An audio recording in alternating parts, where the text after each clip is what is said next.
আরে বাহ, পেঁপে গাছটা তো খুব সুন্দর। গাছটা আমি বাড়িতে নিয়ে লাগিয়ে দেব। জ্বালানি কুড়োতে গিয়ে দেরি হয়ে গিয়েছে। যাই, এবার বাড়ি ফিরে যাই, নতুবা সাসি আবার খুব বকবে।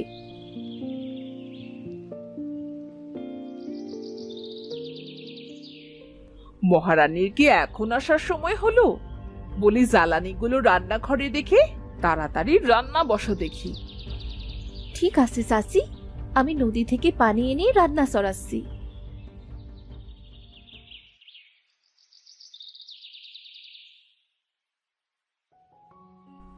চাচা চাচি তো এখন বাড়িতে নেই।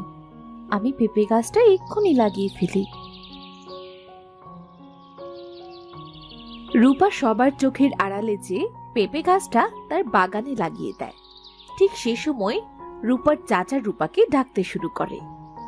রূপা, এই রূপা, কোথায় তুই? আমাকে এক গ্লাস পানি দে তো, তাড়াতাড়ি আয়। এই নাও চাচা, তোমার পানি। বলি, সারাদিন তোকে দেখি বসে বসে আরাম করতে। কখনো যদি একটু কাজের কথা বলি তবে তুই 10 ঘন্টা লাগিয়ে দিবি। তোর কাজ কি একটুও ভালো লাগে না? চাচা, আর এমনটা হবে না। আমি সব কাজ তাড়াতাড়ি করার চেষ্টা করব। তোকে না বলেছিলাম রান্না চড়াতে? সেটা না করে ঘুরে বেড়াচ্ছিস। বলি বাকি কাজ করবি কখন? মিনার কথা শুনে রূপা ভয়ে ভয়ে বলে, সাসি, আমি সব কাজ করে দেব। দয়া করে আমায় মেরো না সাসি, আমায় একটু সময় দাও। আসলে নদীতে অনেক ভিড় ছিল, তাই পানি আনতে দেরি হয়ে গেছে সাসি। তোকে আজ কিচ্ছু বললাম না। রান্না শেষে রান্নাঘরের সব বাসনপত্র পরিষ্কার করবি। তারপর বাজার থেকে তোর চাচা যে মাংস এনেছে সেগুলো তাড়াতাড়ি কেটে ফেলবি। আর হ্যাঁ, দুপুরের খাবার তুই পাবি না আজ। আজ কাজ শেষ হলে শুধু পানি খেয়ে থাকবি। এটাই তোর শাস্তি।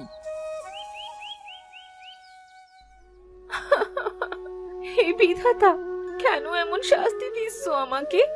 আমি কি অন্যায় করেছি? এইভাবে না খেয়ে আমি কতদিনই বা বাঁচবো?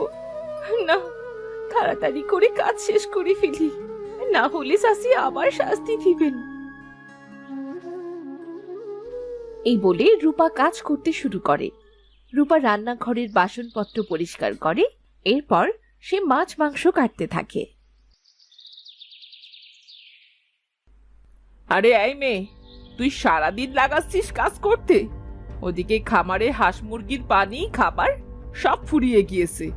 ওদের খেতে দেবে কে শুনি?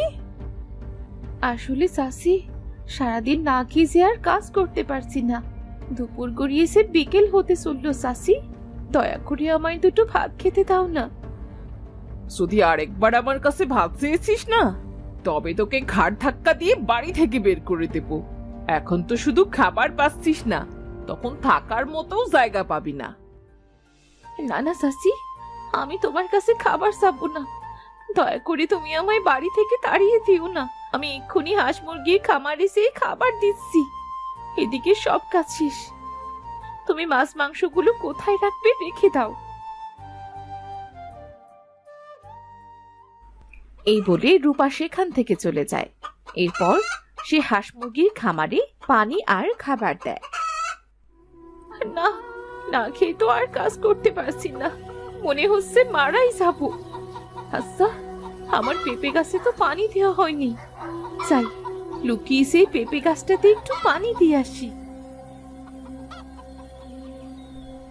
জানিস পেঁপে গাছ, আমার খুব কষ্ট হচ্ছে।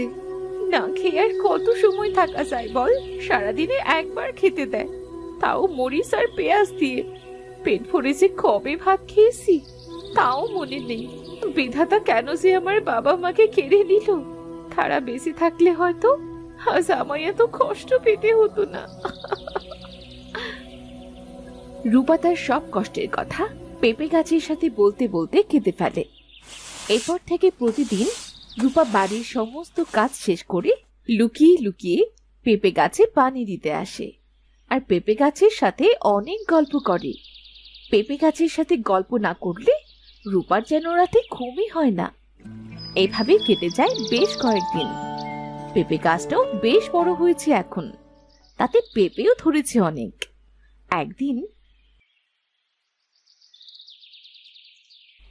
এই যে নবাবের বেটি, এই বিকেল বেলা কোথায় গিয়েছিলি? হ্যাঁ, বলি বাড়ির কাজ করবেটা কি শুনি? আসলে চাচি, আমি একটু সুমিদের বাড়িতে গিয়েছিলাম, সুমি বলেছিল যেতে। তার মানে তুই ওদের বাড়ি খেতে গিয়েছিলি?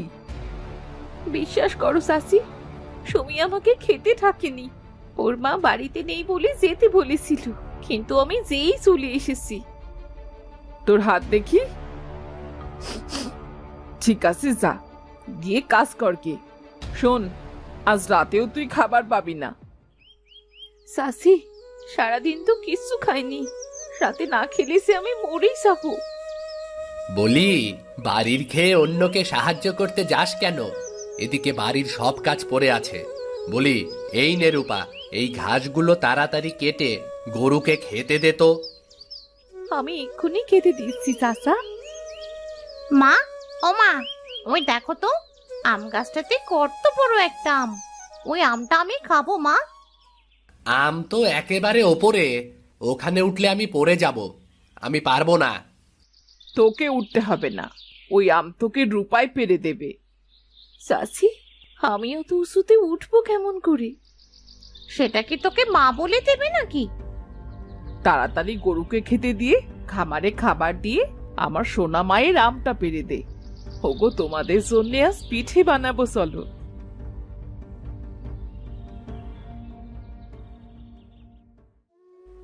বিধাতা, তুমি দেখো যেন না পড়ে যায়।